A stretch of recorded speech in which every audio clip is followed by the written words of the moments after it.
Bonjour à tous les esprits curieux. Quand vous prenez un manga, vous voyez le nom du mangaka sur la couverture, souvent mis en avant comme le créateur unique de l'œuvre. Pourtant, derrière chaque page, il existe une autre figure clé, souvent invisible mais essentielle, l'éditeur, appelé au Japon le tanto. Le tanto n'est pas simplement un correcteur, il est le tout premier lecteur du manga, celui qui découvre l'histoire avant tout le monde. Il joue le rôle de critique le plus exigeant, pointant les incohérences, suggérant des améliorations et aidant à affiner le scénario ou le dessin. Par exemple, dans de nombreux succès comme One Piece ou My Hero Academia, le tanto a aidé à remodeler des arcs narratifs entiers, à renforcer les personnages ou à ajuster le rythme pour mieux capter l'attention des lecteurs. Il fait le pont entre le studio de l'artiste et le monde de l'édition, transmettant les attentes du public et les contraintes du magazine. C'est un partenariat né de la passion et du respect pour le manga, où la confiance mutuelle est essentielle. Sans le tanto, de nombreux chefs-d'œuvre n'auraient jamais vu le jour sous leur forme actuelle. Si vous appréciez ce genre de contenu, pensez à liker la vidéo et à vous abonner. Et si vous souhaitez soutenir la chaîne mais que vous n'avez rien de particulier à dire, écrivez simplement « savoir » en commentaire. Ça fait toujours plaisir et ça aide énormément. Prêt à plonger au cœur du métier de tanto? Allons-y. Le métier de tanto, ou éditeur de manga, est bien plus qu'un simple rôle administratif. C'est un véritable tourbillon de responsabilités, où chaque journée est différente et chaque tâche cruciale pour la naissance d'un manga. Tout commence par la détection de talents.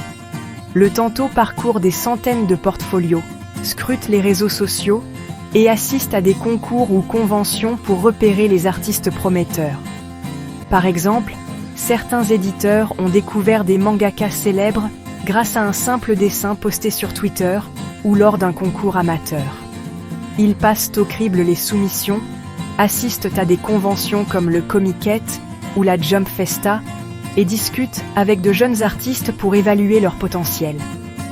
Cette phase de repérage est essentielle, car un tanto doit avoir l'œil pour déceler le talent brut, même chez des créateurs encore inconnus. Une fois un potentiel repéré, le tanto engage un dialogue, encourage l'artiste à développer ses idées et propose parfois des axes d'amélioration. Il n'est pas rare qu'un tanto accompagne un mangaka pendant des mois, voire des années, avant qu'un projet ne voie le jour. Lorsqu'un mangaka prometteur est trouvé, le tanto devient à la fois mentor, coach et partenaire créatif. Ensemble, ils transforment des idées brutes en propositions de séries solides. Par exemple, l'éditeur peut suggérer de modifier le rythme du récit, d'approfondir un personnage secondaire ou d'ajouter un rebondissement pour capter l'attention du comité éditorial. Le tanto pose des questions difficiles, affine les concepts et prépare des présentations détaillées pour convaincre le comité éditorial.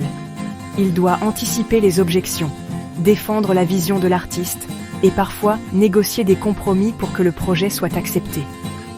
Une fois la série approuvée, le tanto endosse le rôle de chef de projet. Il planifie les deadlines, coordonne les différentes étapes de production et s'assure que la qualité reste constante, semaine après semaine.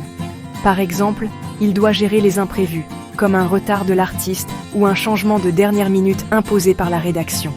Le tanto visite régulièrement les studios, vérifie l'avancement des planches et fournit un feedback immédiat. Il peut demander des ajustements de scénario, de découpage ou de mise en page, parfois à la dernière minute, pour garantir la cohérence et l'impact du récit. Mais la mission du tanto ne s'arrête pas là. Il est aussi l'interface entre le mangaka et le reste du monde de l'édition. Il négocie avec le marketing, coordonne les campagnes de promotion et gère les aspects commerciaux, comme les droits d'adaptation ou les éditions étrangères. Le tanto protège l'artiste des pressions extérieures, gère la paperasse, les appels et les emails, pour que le mangaka puisse se concentrer sur l'essentiel, dessiner et raconter son histoire. Il agit comme un véritable bouclier contre le stress de la sérialisation. C'est un métier exigeant, qui demande une passion sans faille, une grande résilience face à la pression et une foi inébranlable dans la vision de l'artiste. Beaucoup de tantos travaillent tard le soir, sacrifiant parfois leur vie personnelle pour accompagner leurs auteurs. Dans l'ombre, le tanto est le moteur silencieux derrière chaque manga à succès. Il orchestre, conseille et soutient sans jamais chercher la lumière. Sans leur engagement, de nombreuses histoires, même les plus prometteuses, n'atteindraient jamais la page imprimée. Le tanto, c'est l'architecte invisible du manga. L'influence du tanto commence bien avant qu'une seule case ne soit dessinée et s'étend à chaque étape du processus créatif. Dès la genèse d'une nouvelle série, le tanto joue un rôle clé dans la définition de la direction narrative et artistique du manga. Lors des réunions d'histoire, le tanto collabore étroitement avec le mangaka et parfois d'autres membres de l'équipe éditoriale. Ensemble, ils élaborent les grandes lignes des chapitres à venir, identifient les incohérences d'intrigue et proposent de nouvelles directions. Par exemple, si une intrigue secondaire semble stagner, le tanto peut suggérer un rebondissement inattendu ou l'introduction d'un nouveau personnage pour relancer l'intérêt. Le tanto agit comme la première voix du lecteur, s'assurant que chaque page reste claire, captivante et cohérente. Il n'hésite pas à pointer du doigt les passages confus ou les dialogues trop lourds, car il sait que la compréhension immédiate est cruciale dans le manga. Les éditeurs façonnent le rythme du récit, la tension dramatique, et suggèrent même des cliffhangers ou des touches comiques pour maximiser l'impact émotionnel. Par exemple, dans un shonen, le tanto peut recommander de terminer un chapitre sur un duel interrompu, créant ainsi une attente insoutenable chez le lecteur. Parfois, les retours du tanto bouleversent le cours d'une série. Il arrive qu'un personnage secondaire, initialement prévu pour un rôle mineur, soit mis en avant suite à l'enthousiasme de l'éditeur, devenant ainsi un pilier de l'histoire. C'est le cas de nombreux mangas à succès où un simple gag character est devenu un favori du public grâce à l'intuition du tanto. Le tanto aide aussi à affiner les personnages, à clarifier leurs motivations et à enrichir la dynamique du groupe. Il peut suggérer d'approfondir le passé d'un protagoniste ou d'ajouter des rivalités pour renforcer la tension narrative. L'objectif du tanto n'est pas de réécrire l'histoire, mais d'aiguiser la vision du mangaka. Il agit comme un miroir critique, posant des questions, proposant des alternatives, mais toujours dans le respect de l'intention originale de l'auteur. La réaction du tanto est le tout premier test pour le manga. S'il est confus, ennuyé ou peu ému, il y a de fortes chances que les lecteurs le soient aussi. À l'inverse, un tanto enthousiaste est souvent le signe d'un chapitre réussi. Ce dialogue constant, fait d'allers-retours, de débats et de remises en question, transforme les idées brutes en histoires brillantes. C'est un processus exigeant mais essentiel à la qualité finale du manga. Le manga final porte la signature de l'artiste, mais la touche du tanto est omniprésente, du premier croquis à la dernière page imprimée. Sans ce travail de l'ombre, bien des chefs-d'œuvre n'auraient jamais vu le jour. Pour comprendre le rôle du tanto, il est essentiel de plonger dans l'univers complexe de l'édition de manga au Japon, un secteur où tradition, innovation et compétition s'entremêlent. Des entreprises comme Shueisha, Kodansha ou Shogakukan forment de véritables géants de l'édition. Chacune abrite des départements éditoriaux spécialisés, véritables centres névralgiques où se décident les tendances du manga. Les jeunes éditeurs, souvent recrutés parmi les meilleurs diplômés, commencent tout en bas de l'échelle. Ils apprennent le métier auprès de mentors expérimentés, observant comment ceux-ci accompagnent des artistes confirmés comme des débutants. La pression est omniprésente. Un éditeur peut voir sa carrière décoller ou s'effondrer selon le succès de la série dont il a la charge. Les horaires sont souvent décalés, avec des nuits blanches, pour respecter les délais de publication. Les réunions de sérialisation hebdomadaires sont des moments décisifs. Les éditeurs y présentent de nouveaux projets, défendent leurs artistes et espèrent convaincre le rédacteur en chef d'accorder une chance à leur série.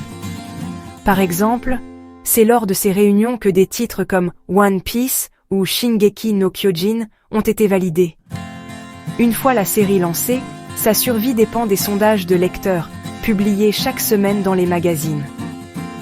Un classement bas, comme ce fut le cas pour certaines séries prometteuses, peut entraîner une annulation rapide, parfois en quelques chapitres seulement. Les éditeurs doivent alors redoubler d'efforts pour relancer les séries en difficulté. Ils proposent des changements de scénario, des rebondissements inattendus, tout en gérant les attentes de la direction et les sensibilités des auteurs. L'environnement est férocement compétitif.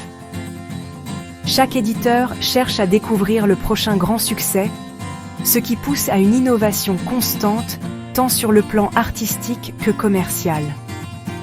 Le Tanto, véritable chef d'orchestre, veille à la bonne marche de chaque étape, du manuscrit initial à l'impression finale, en passant par la coordination avec les dessinateurs, les assistants et les imprimeurs. Il doit traduire les exigences commerciales en conseils créatifs, trouver le juste équilibre entre la vision de l'auteur et les impératifs du marché. Par exemple, il peut suggérer d'ajouter un personnage ou de modifier un arc narratif pour séduire un public plus large. L'écosystème de la création de manga est donc un réseau complexe, où la passion des créateurs rencontre la stratégie des éditeurs et la réalité du marché. Chaque acteur, du Tanto au rédacteur en chef, joue un rôle clé dans la réussite d'une série. L'objectif ultime, publier des mangas qui captivent les lecteurs, créent l'événement chaque semaine et deviennent des phénomènes culturels, attendus avec impatience dans les librairies du Japon et du monde entier. L'histoire du manga ne s'est pas écrite en solitaire. Elle est tissée d'innombrables collaborations entre artistes visionnaires et Tanto, ces éditeurs dévoués qui, dans l'ombre, ont façonné l'industrie. Dès les années 1970, les bureaux d'édition japonais étaient le théâtre de débats passionnés, de nuits blanches et de paris créatifs risqués. Prenons l'exemple de Kazuhiko Torishima, Tanto légendaire de Shueisha.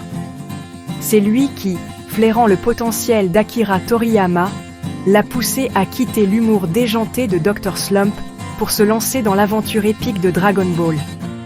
Torishima n'hésitait pas à challenger Toriyama, à refuser des chapitres entiers, à exiger des rebondissements inattendus.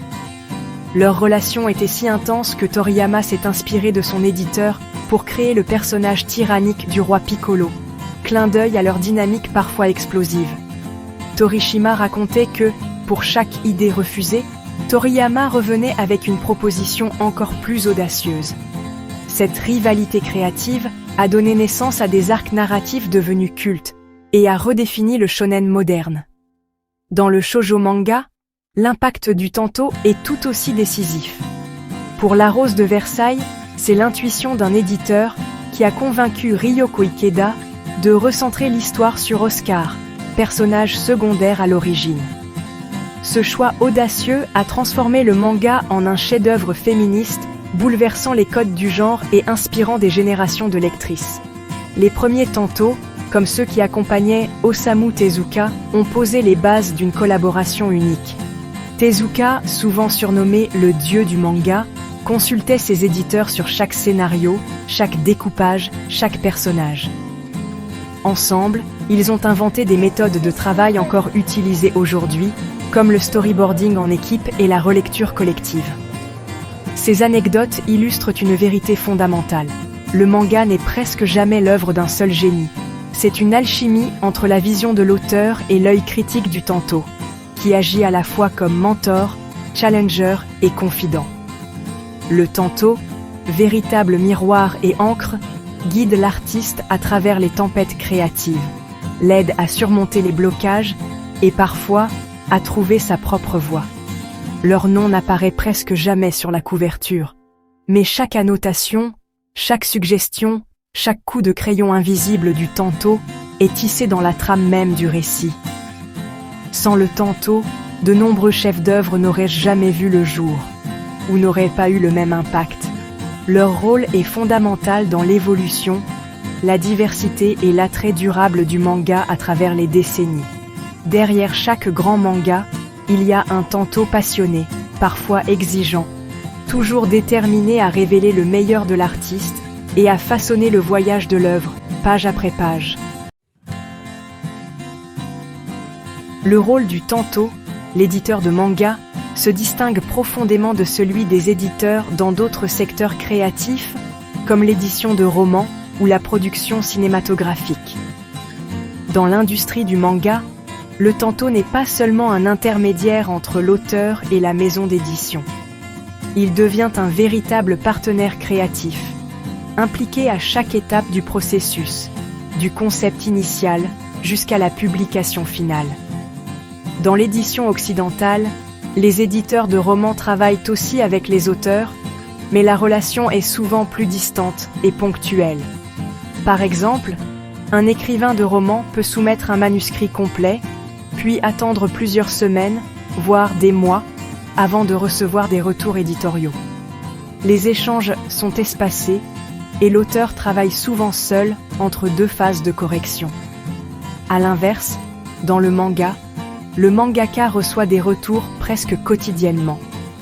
Le Tanto lit chaque storyboard, commente chaque planche et ajuste le scénario ou le rythme en temps réel. Cette proximité permet d'identifier rapidement ce qui fonctionne ou non et d'apporter des corrections immédiates. Le rythme effréné de la sérialisation hebdomadaire impose une pression constante. Chaque semaine, un nouveau chapitre doit être prêt pour publication. Cela exige une collaboration intense et continue, où l'éditeur devient à la fois soutien moral, chef d'orchestre du projet et garant de la qualité. Le Tanto porte plusieurs casquettes. Il agit comme critique, en pointant les faiblesses narratives ou graphiques, comme chef de projet, en gérant les délais et la coordination avec l'imprimeur, et comme partenaire créatif, en proposant des idées ou des solutions pour surmonter les blocages. Dans le cinéma, les producteurs et les éditeurs de scénarios jouent aussi un rôle clé. Mais la dynamique de pouvoir est différente. Souvent, le producteur a le dernier mot et l'auteur ou le réalisateur doit s'adapter à des contraintes commerciales ou budgétaires. Dans le manga, la relation entre Tanto et mangaka est plus équilibrée. Chacun apporte sa vision et le dialogue est constant. L'éditeur de manga a pour mission première de servir la vision de l'artiste, tout en tenant compte des attentes du public et des impératifs éditoriaux. Il ne s'agit pas seulement de vendre, mais de faire éclore le potentiel créatif du mangaka. Ce système favorise un mentorat intégré. Le Tanto guide, conseille et parfois protège l'artiste face à la pression. Grâce à cette proximité, les ajustements sont rapides. Si une intrigue ne plaît pas au lecteur, le scénario peut être modifié dès le chapitre suivant, ce qui est impensable dans le roman ou le cinéma, où les délais de production sont bien plus longs.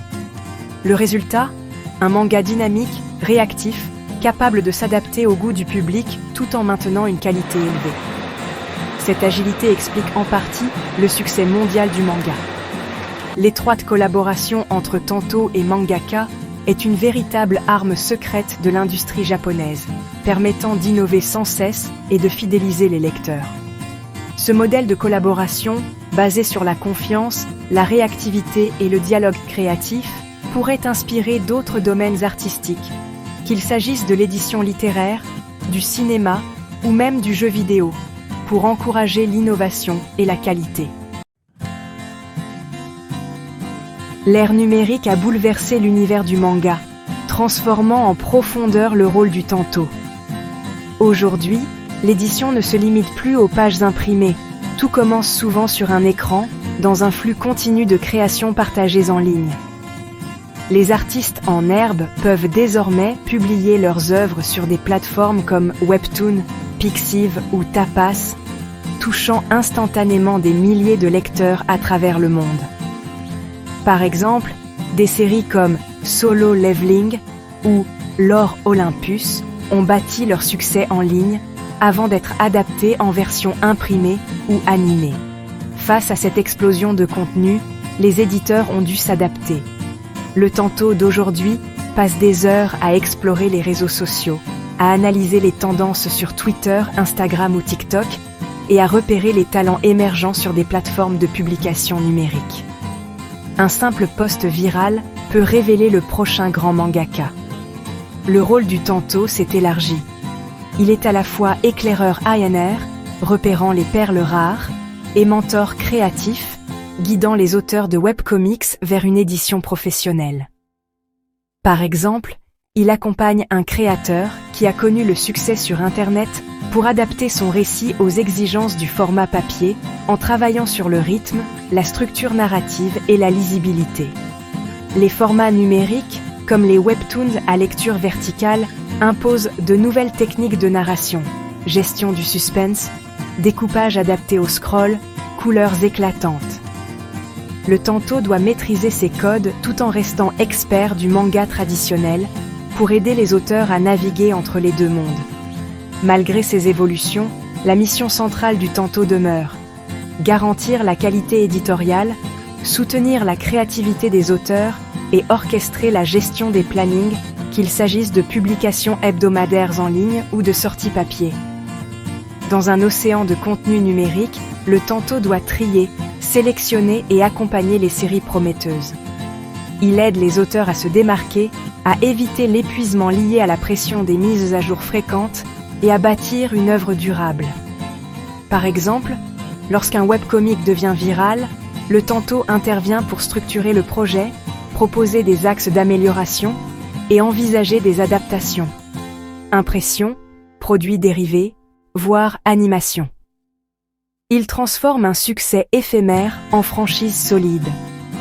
Les outils ont changé. Visioconférences, plateformes collaboratives, échanges instantanés, mais le besoin d'un partenaire créatif de confiance, capable de comprendre et d'élever la vision de l'auteur, est plus fort que jamais. À l'ère numérique, le tanto reste la clé de voûte du succès, reliant innovation, tradition et accompagnement humain dans un monde en perpétuelle évolution. Le chemin de l'idée au manga est long et exigeant. Depuis les débuts du manga moderne, le tanto, ou éditeur responsable, joue un rôle fondamental dans la transformation d'une simple idée en une œuvre qui marquera l'histoire. Le mangaka est le héros, mais le tanto est le guide essentiel. Il accompagne l'auteur à chaque étape, de la première ébauche jusqu'à la publication, en apportant conseils, structure et encouragement. Ce sont les premiers à croire au potentiel d'une histoire, les critiques les plus exigeants et les défenseurs infatigables de la vision de l'auteur. Par exemple, l'éditeur de One Piece a aidé Eiichiro Oda à affiner l'intrigue et à maintenir la cohérence sur des centaines de chapitres. Leur travail est souvent invisible, effectué dans l'ombre, parfois jusque tard dans la nuit. Sans eux, le manga tel que nous le connaissons n'existerait pas. Ils assurent le respect des délais, la qualité narrative et la cohérence graphique. Un grand tanto équilibre la narration, la gestion de projet et le soutien émotionnel. Il doit parfois convaincre un auteur de réécrire une scène entière ou l'aider à surmonter le syndrome de la page blanche. Leur récompense n'est pas la reconnaissance publique, mais la satisfaction de voir une histoire prendre vie et toucher des millions de lecteurs. Beaucoup de tantos restent anonymes, même après avoir contribué à des chefs-d'œuvre. Le partenariat éditeur-artiste est le secret du succès mondial du manga. Des duos comme Akira Toriyama et Kazuhiko Torishima pour Dragon Ball ont révolutionné le genre grâce à leur collaboration étroite. Ce travail d'équipe crée de la qualité, de la cohérence et des mondes qui captivent des générations entières. Les sagas intergénérationnelles comme Détective Conan ou Naruto doivent leur longévité à la vigilance des tantos. Le grand art naît de la collaboration, pas de l'isolement. Les meilleures idées émergent souvent de débats passionnés entre mangaka et éditeurs, où chaque détail est discuté et perfectionné. Le tanto est le gardien de l'histoire, assurant l'avenir du manga. Il veille à la transmission des valeurs, à l'innovation et à la fidélité à l'esprit de l'œuvre. La prochaine fois que vous lirez un manga, souvenez-vous de l'éditeur invisible, le véritable cœur de l'industrie, dont l'héritage perdure à travers chaque page tournée et chaque rêve éveillé. Merci d'avoir regardé. Si tu veux faire partie de la prochaine exploration, pense à t'abonner et à activer la cloche de notification. Et comme toujours, continue à apprendre.